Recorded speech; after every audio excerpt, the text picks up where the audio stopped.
नमस्कार दोस्तों, YouTube के महाविद्या ज्योतिष चैनल में मैं पंडित गुरुराज आप सभी दर्शकों का एक बार फिर से स्वागत करता हूं। दोस्तों, YouTube के महाविद्या ज्योतिष चैनल के माध्यम से मैं लाल किताब, वैदिक ज्योतिष, यंत्र मंत्र और तंत्र से जुड़ी हुई अनुभूत जानकारी समय समय पर आप तक पहुंचाता रहता हूं। उम्मीद है आपको मेरी वीडियो पसंद भी आती होंगी। अगर वीडियो पसंद आती है तो वीडियो को लाइक करें, शेयर करें और चैनल को सब्सक्राइब भी कर लें ताकि इसी प्रकार की जानकारी आगे भी मैं आप तक पहुंचा सकूं। दोस्तों, सूत्रों पर आधारित बहुत सारी वीडियो मैं आप तक पहुंचा चुका हूं और सभी वीडियो आपने पसंद की, उसके लिए आपका बहुत बहुत धन्यवाद। दोस्तों, ये सूत्र हमारे लिए बहुत ही जरूरी हैं और बगैर सूत्रों के हम कोई भी प्रेडिक्शन सही नहीं कर सकते हैं।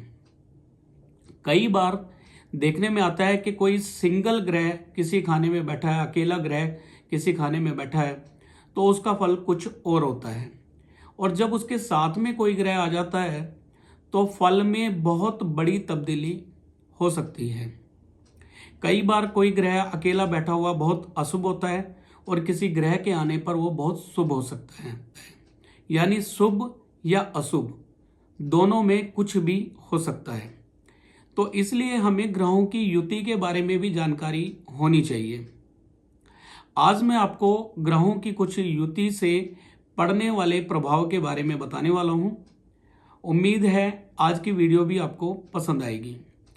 दोस्तों, 8वें भाव में अगर मंगल अकेले बैठे हुए हों तो बहुत ही अशुभ फल के होते हैं, मंगल बद हो जाया करते हैं। और यदि बुध 8वें भाव में अकेले बैठे हों तो भी बुध का प्रभाव खाना नंबर 8 में बहुत अशुभ होता है। बुध को खाना नंबर 8 में बेहया लोंडिया कहा गया है, यानी बहुत ही अशुभ प्रभाव का बुध 8वें भाव में होता है, जिससे मंगल का प्रभाव भी अशुभ हो जाता है। मंगल भी बद हो जाते हैं 8वें भाव में बुध के आने से। लेकिन यदि मंगल और बुध दोनों इकट्ठा 8वें खाने में बैठे हों तो दोनों का ही फल यहाँ पे शुभ हो जाएगा और बहुत ही नेक फल इन दोनों ग्रह का जातक को मिलेगा। अब दोस्तों, यदि किसी की कुंडली में अकेले मंगल 8वें भाव में बैठे हुए हैं या अकेले बुध 8वें भाव में बैठे हो तो उनको क्या करना चाहिए? देखिए, अगर मंगल 8वें भाव में बैठे हैं तो भी मिट्टी का एक छोटा सा बर्तन शहद भर के या शक्कर भर के वीराने में दबाना चाहिए। और अगर बुध बैठे हुए हैं तो भी मिट्टी के बर्तन में शहद या शक्कर भर के वीराने में दबाना चाहिए। इससे मंगल और बुध इकट्ठा होंगे और अकेले बुध का या अकेले मंगल का जो 8वें भाव में अशुभ फल मिल रहा था वो आपको नहीं मिलेगा। इसी प्रकार 9वें भाव में यदि शुक्र बैठे हुए हों तो अशुभ फली होते हैं, जो मंगल के फल को बद करते हैं। 9वें भाव में शुक्र के बैठने से संतान प्राप्ति में भी विघ्न होता है। स्त्री की सेहत अक्सर खराब रहती है अगर शुक्र 9वें भाव में अकेले बैठे हुए हों। लेकिन यदि शुक्र के साथ में केतु आकर बैठ जाए तो शुक्र का फल अब 9वें भाव में बहुत ही उत्तम हो जाएगा, बहुत ही शुभ हो जाएगा। ऐसे ही अगर शुक्र 9वें भाव में बैठे हों और बुध तीसरे भाव से शुक्र को देखें तो भी शुक्र का फल यहां पर खराब होगा। मंगल बद होंगे, स्त्री की सेहत खराब रहेगी और संतान प्राप्ति में बाधा आएगी। पुत्र संतान हो या पुत्री संतान हो, बाधा शुक्र 9वें भाव में देंगे। लेकिन मंगल और बुध तीसरे भाव से बैठकर अगर 9वें भाव को शुक्र को देखें तो बुध अपनी दृष्टि के स्वभाव के कारण अपनी नाली, जो बुध की नाली है यानी जो दो ग्रहों को जोड़ने वाली नाली है, उसके जरिए बुध मंगल का प्रभाव तीसरे खाने से खाना नंबर 9 के शुक्र में मिला देगा, जिससे शुक्र का फल बहुत ही उत्तम हो जाएगा और संतान प्राप्ति की जो भी बाधा है वो दूर होगी, चाहे संतान के योग कितने ही मंदे क्यों ना हो, संतान अवश्य प्राप्त होगी। इसी प्रकार अगर शुक्र लगन में बैठे हुए हों तो एक सदाबहार फूल की तरह होते हैं, जो जातक को हर प्रकार का भौतिक सुख देते हैं। ऐसे ही केतु लगन में आकर बैठ जाए तो केतु भी सूर्य के फल को उच्च करते हैं, चाहे सूर्य किसी भी हालत में कहीं पर क्यों ना बैठे हुए हों। सूर्य के फल को बढ़ाता है केतु लगन में। परंतु शुक्र और केतु दोनों इकट्ठा अगर लगन भाव में आकर बैठ जाएं पहले खाने में, तो दोनों का ही फल इतना अशुभ हो जाएगा कि शुक्र और केतु संतान प्राप्ति के जो योग होते हैं उसको बिल्कुल खराब कर देगा, संतान प्राप्ति में बाधा डाल देगा। शुक्र केतु के मिलन से जातक नाकाबिले औलाद होगा, यानी औलाद प्राप्ति में बाधाएं उस व्यक्ति को आएंगी। तो काफ़ी जो ग्रहों की युति से काफ़ी फर्क पड़ जाता है प्रेडिक्शन में, फल में काफ़ी बदलाव आ जाता है दो ग्रहों के मिलने से। ग्रहों को अकेले अकेले देखा जाए तो फल कुछ और निकल के आता है, जब दो ग्रह इकट्ठा होते हैं तो फल कुछ और निकल के आता है। इसी प्रकार 11वें भाव में जो भी ग्रह आता है वह अपने शत्रु के ऊपर अशुभ प्रभाव डालता है, शत्रु का जो फल है वो खराब कर देता है, शत्रु ग्रह का फल।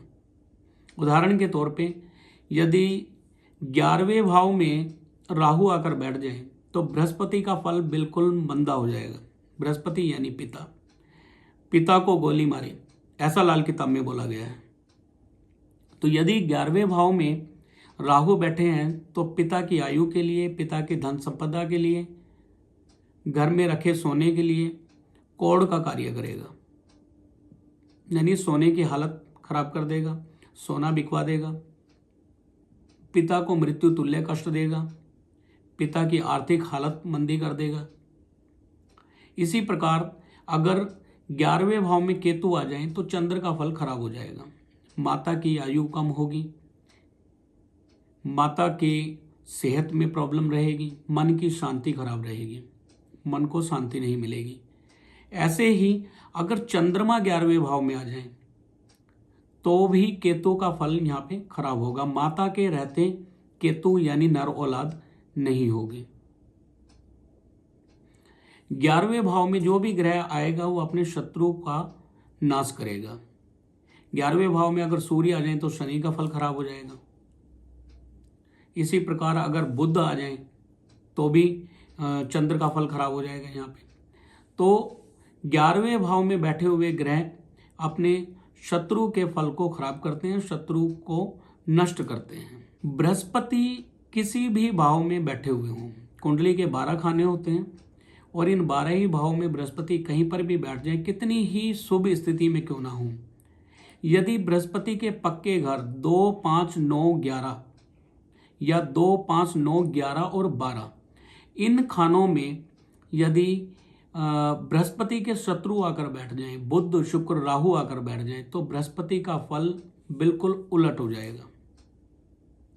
जैसे खाना नंबर 4 में बैठे हुए बृहस्पति उच्च फल के हुआ करते हैं, लेकिन बृहस्पति के पक्के घर खाना नंबर 2 में या खाना नंबर 5 में या खाना नंबर 9 में या 11 में या 12 में बुध राहु इकट्ठे आकर बैठ जाएं या अलग अलग आकर बैठ जाएं, या बुध शुक्र राहु अलग अलग बैठे हुए हो 2, 5, 9, 11, 12 में, या इनमें से कोई ग्रह 2, 5, 9, 11 में किसी भी खाने में आकर बैठ जाए, बुध राहु इकट्ठा आकर बैठ जाए, तो बृहस्पति का फल यहाँ पे बिल्कुल उलट हो जाएगा। यानी खाना नंबर 4 का बृहस्पति जो विक्रमादित्य के साये का मालिक बनाता था, वही बृहस्पति खाना नंबर 4 में अपनी ही बेड़ी को डोबने वाला मल्लाह बना देता है।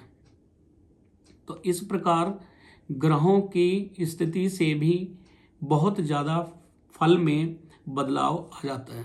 अब बात करते हैं कि कुंडली में जो ये खाने हैं वो किस जगह को प्रदर्शित करते हैं, किस स्थान को प्रदर्शित करते हैं, किस दिशा को प्रदर्शित करते हैं, इस विषय में थोड़ी सी बात करते हैं। लगन भाव कुंडली का जो है यह पूर्व दिशा दिखाता है, पूर्व दिशा के बारे में जानकारी देता है लगन भाव। और लगन भाव हमारे मेन दरवाजे को भी दिखाता है जहाँ से सूर्य का एंट्रेंस हो। सूर्य की स्थिति दिखाता है लगन भाव। खाना नंबर 2 जो है वो धर्म स्थान है। मैं राशि की बात नहीं कर रहा हूँ, खाना नंबर की बात कर रहा हूँ। लगन भाव कुंडली का खाना नंबर 1 होता है, ये मैं हर वीडियो में बताता हूँ। लगन भाव कुंडली का खाना नंबर 1 है और लगन भाव से एंटी क्लॉकवाइज गिनती करते हुए अगला खाना नंबर 2, उसके बाद 3, फिर 4, फिर 5, फिर 6, 7, 8, 9, 10, 11, 12। इस प्रकार ये कुंडली के 12 खाने होते हैं और ये 12 ही खाने हमारे जीवन में घटने वाली अनेक घटनाओं के बारे में हमें बताते हैं। बल्कि जीवन में घटने वाली हर घटना के बारे में जानकारी हमें इन्हीं खानों से मिलती है। तो हम बात कर रहे थे इन खानों से हमें किस स्थान का पता चलता है। लगन भाव पूर्व दिशा का सूचक है। खाना नंबर 2 धर्म स्थान के बारे में बताता है। हमारे घर के आसपास कोई मंदिर, कोई गुरुद्वारा, कोई चर्च खाना नंबर 2 से देखी जाती है, यानी धार्मिक जगह खाना नंबर 2 है। यदि हम किसी को कहें कि यह सामान आपने 6 दिन मंदिर में चढ़ाना है, तो जब वो 6 दिन कोई चीज मंदिर में चढ़ाई जाएगी तो इसका मतलब वह ग्रह खाना नंबर 2 में हम शिफ्ट कर रहे हैं। खाना नंबर 8 में कोई ग्रह बैठा हुआ है, मान लिया जाए कि खाना नंबर 8 में शनि बैठे हैं और हम कहें कि 800 ग्राम काले उड़द आपने 8 दिन मंदिर में देने हैं, तो हम खाना नंबर 8 के ग्रह को खाना नंबर 2 में शिफ्ट कर रहे हैं। उसी तरह खाना नंबर 3 हमारे पड़ोस के बारे में दिखाता है, हमारा आसपास पड़ोस का घर। खाना नंबर 4 नदी, नहर, दरिया के बारे में बताता है, बहता हुआ जल, चंद्र का स्थान है। खाना नंबर 4 माता का घर भी है। खाना नंबर 5 विद्या का भाव है, तो ये स्कूल, विद्यालय के बारे में बताएगा खाना नंबर 5। और शरीर में पेट की जगह भी है। तो अगर खाना नंबर 5 में कोई अशुभ ग्रह बैठा हुआ है तो विद्या में अड़चन तो देगा ही, साथ ही हो सकता है वो आपको पेट की कोई समस्या भी दे। खाना नंबर 6 पाताल है, गहरा पाताल, यानी कोई बोर जैसी जगह, जैसे कोई नलके का बोर है, गड्ढा है, कोई गहरा गड्ढा है, तो वो पाताल की जगह है, खाना नंबर 6 गिना जाएगा। और खाना नंबर 6 अगर हम इसको रिश्तेदारी में देखें तो नाने मामे का घर भी है, नान का परिवार खाना नंबर 6 से देखते हैं। खाना नंबर 7 जमीन की सतह है, यानी जमीन को थोड़ा सा खोद के अगर उसमें कोई चीज दबा दी जाए तो वो खाना नंबर 7 में गिनी जाएगी, खाना नंबर 7। खाना नंबर 8 वीरान सुनसान जगह है। जब कोई चीज हम कहते हैं कि आपने इसको किसी वीरान जगह में दबाना है तो वो खाना नंबर 8, यानी हम 8वें भाव में उस ग्रह को भेजते हैं। या 8वें भाव में बैठे हुए ग्रह को जब हम दबाते हैं तो उस ग्रह के फल को हम खत्म करते हैं जमीन में दबाकर। तो खाना नंबर 8 शमशान भूमि है, कब्रिस्तान है, वीरान सुनसान जगह है, खाना नंबर 8 मृत्यु का भाव। खाना नंबर 9 धार्मिक स्थान है, लेकिन तीर्थ स्थान, किसी लंबी यात्रा के लिए, तीर्थ के लिए अगर हम जा रहे हैं तो वो खाना नंबर 9 है। विदेश यात्रा का भी है खाना नंबर 9। खाना नंबर 9 तीर्थ यात्रा, जैसे कोई अपने जन्म स्थान से दूर कहीं वैष्णो देवी जा रहा है तो वो भी तीर्थ स्थान में आएगा। केदारनाथ, बद्रीनाथ या हरिद्वार जा रहे हैं तो वो 9वां भाव तीर्थ स्थान कहलाएगा। खाना नंबर 10 ये हमारा जद्दी मकान है। जद्दी मकान यानी वह मकान जो हमारे पुरखों का मकान हो, जिसमें हम पले बड़े हों, जिसमें हमारे माँ बाप पले बड़े हों, दादा, हमारे दादाओं का मकान। तो खाना नंबर 10 जो है वो हमारा पुरखी मकान है। खाना नंबर 11 हमारा लॉकर है। घर में अलमारी का वो लॉकर जहाँ पर हम धन रखते हैं, वो खाना नंबर 11 लाभ स्थान है।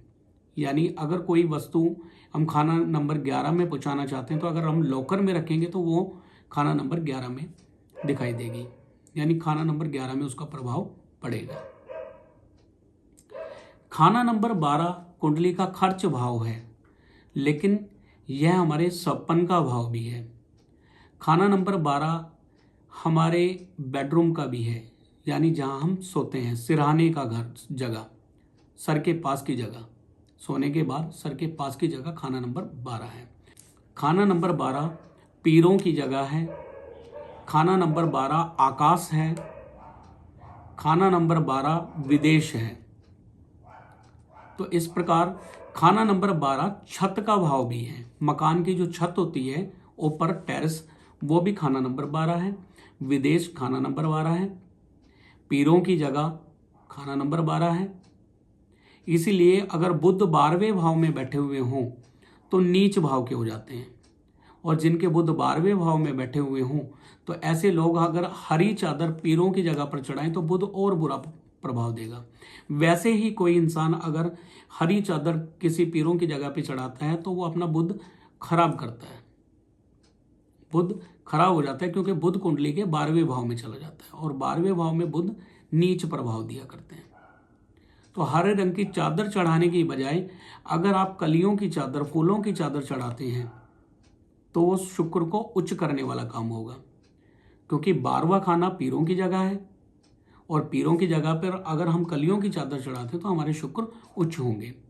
और आपने देखा होगा कि जो बड़े बड़े कलाकार हैं, फिल्मी हस्तियां हैं, वो अक्सर अजमेर शरीफ जाकर पीरों की जगह पर कलियों की चादर चढ़ाते हैं ताकि उनका शुक्र उच्च हो, क्योंकि उनका कार्य शुक्र से जुड़ा हुआ है।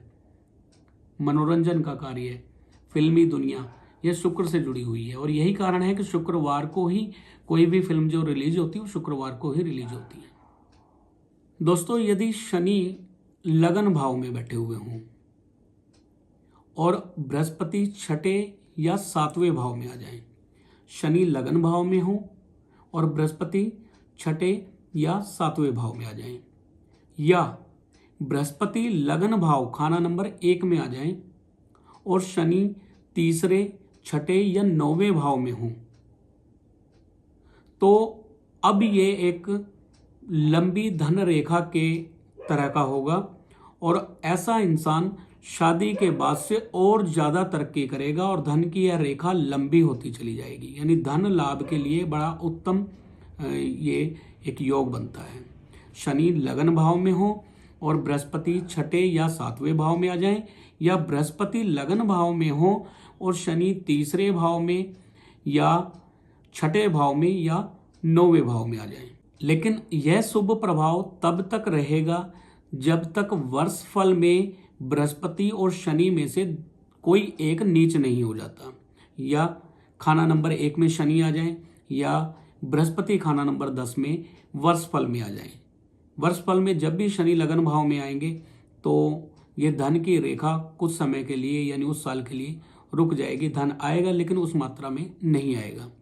ऐसे ही बृहस्पति अगर 10वें भाव में आ जाए तो भी धन की जो रेखा है वो रुकती हुई महसूस होगी। धन लाभ के लिए योग उत्तम है, लेकिन तब तक जब तक शनि और बृहस्पति नीच नहीं हो जाते। खाना नंबर 1 और खाना नंबर 6, इनमें अगर शनि आ जाए तो बृहस्पति का फल हमेशा ही खराब होगा।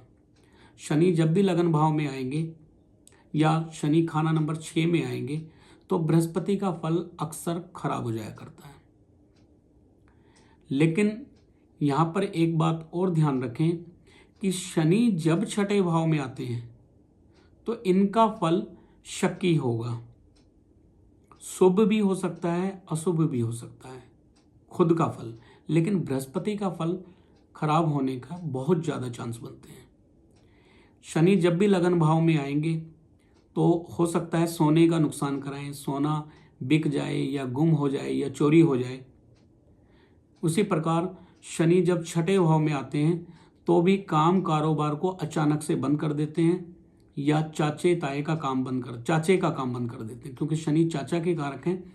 तो छठे भाव में शनि आने से चाचे का काम भी कई बार बंद हो जाता है।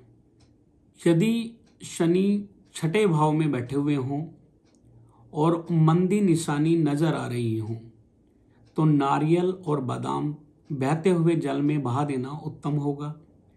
6 नारियल जल प्रवाह कर दिए जाएं या 6 बादाम शनिवार के दिन जल प्रवाह कर दिए जाएं तो शनि के छठे भाव के बुरे फल से बचा जा सकता है। तो दोस्तों, उम्मीद है आज के बताए हुए सूत्र भी आपको अच्छे लगे होंगे। इन सूत्रों को याद रखना, कुंडली पर लगाना निहायत जरूरी है।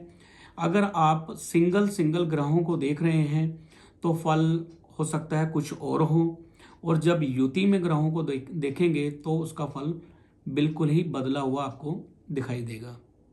मैंने जैसे पहले बताया कि शनि छठे भाव में हमेशा बृहस्पति के फल को खराब करते हैं, लेकिन ये भी याद रहे कि बृहस्पति अगर लगन भाव में बैठे हुए हैं और बृहस्पति लगन भाव में बैठे हुए हैं और शनि छठे भाव में बैठे हैं तो ये तब तक उत्तम रहेगा जब तक दोनों में से कोई एक नीच नहीं हो जाता। वैसे ही शनि लगन में बैठ जाएं और बृहस्पति छठे या 7वें भाव में हो तो उत्तम फल क्यों होंगे? कब तक? जब तक दोनों में से कोई एक नीच नहीं हो जाता। शनि का छठे भाव में फल हमेशा शक्की रहता है, अच्छा भी हो सकता है, बुरा भी हो सकता है। तो फल को पहले देख लें कि यहाँ पे अशुभ फल मिल रहे हैं या शुभ फल मिल रहे हैं। बगैर जांचे परखे, बगैर देखे उपाय करना कई बार फायदे की जगह नुकसान करा देता है। तो दोस्तों, आज की वीडियो यदि आपको पसंद आई है तो वीडियो को लाइक करें, शेयर करें, चैनल को सब्सक्राइब भी कर लें ताकि इसी प्रकार की जानकारी आगे भी मैं आप तक पहुंचा सकूं। दोस्तों, यदि आप अपनी जन्म कुंडली दिखाना चाहते हैं तो स्क्रीन पर दिए गए नंबर पर कॉन्टैक्ट कर सकते हैं। व्हाट्सएप पर अपनी डेट ऑफ बर्थ, टाइम और बर्थ प्लेस भेजकर फीस आप फ़ोन करके जान सकते हैं। कुंडली की फीस आप गूगल पे, फ़ोन पे या पेटीएम के जरिए भेज सकते हैं। आपकी कुंडली का संपूर्ण अध्ययन करने के बाद आपके लिए क्या उत्तम है, क्या सावधानियां आपको रखनी चाहिए, क्या कार्य आपको करना चाहिए, क्या नहीं करना चाहिए, किस रंग के कपड़े आपके लिए शुभ रहेंगे, किस रंग के कपड़े आपके लिए अशुभ रहेंगे, क्या चीज़ घर में रखना आपके लिए अच्छा रहेगा, क्या चीज़ घर में रखने से घर की हानि होगी, घर में काम कारोबार की हानि होगी, इस सभी की जानकारी आपको लिखित रूप में भी देते हैं और फ़ोन पर बताते भी हैं। कुंडली का पूरा विश्लेषण करते हैं, कुंडली के ग्रहों को आपसे मिलाकर देखते हैं कि कहीं कुंडली सही है या नहीं। कुंडली कई बार कुछ और बोल रही होती है और व्यवहारिक में देखने में कुछ और होता है, और कई बार वैदिक से अगर हम देखें तो ग्रहों की स्थिति शुभ नजर आती है, लाल किताब से देखें तो अशुभ नजर आती है। इसलिए कुंडली को लाल किताब और वैदिक दोनों ढंग से देखने के बाद, गोचर में ग्रहों को देखने के बाद, वर्षफल में ग्रहों को देखने के बाद, ग्रहों की डिग्री को देखने के बाद हम निष्कर्ष निकालते हैं कि क्या क्या उपाय इन जातक के लिए शुभ रहेंगे, किन उपायों को करके इनकी दुविधा दूर हो सकती है और कैसे ये तरक्की पा सकते हैं। ये सब हम लिखित रूप में देते हैं। तो यदि आप अपनी कुंडली दिखाना चाहते हैं तो आप स्क्रीन पर दिए गए नंबर पर कॉन्टैक्ट कर सकते हैं। फिर मिलेंगे अगली वीडियो में, तब तक के लिए नमस्कार।